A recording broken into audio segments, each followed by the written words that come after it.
مفاجأة مدوية وسعيدة لكل الجزائريين، وذلك بعد صعود المنتخب الجزائري في التصنيف الشهري للفيفا.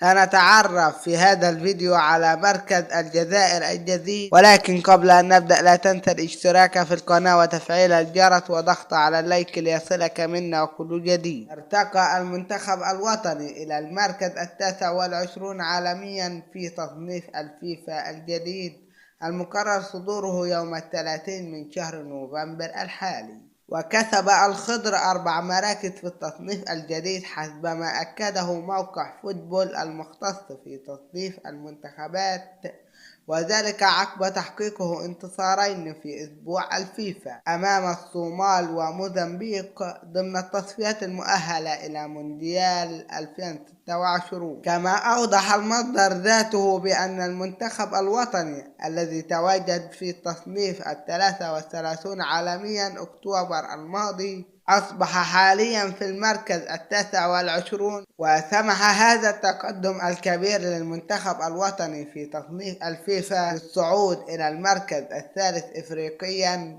متقدما على المنتخب التونسي الذي تراجع إلى المركز الخامس، فيما تواجدت مصر رابعة والسنغال في الوصافة والمغرب في الصدارة. وبكده نكون وصلنا إلى نهاية الفيديو. أتمنى أن يكون الفيديو نال إعجابكم، والسلام عليكم ورحمة الله وبركاته.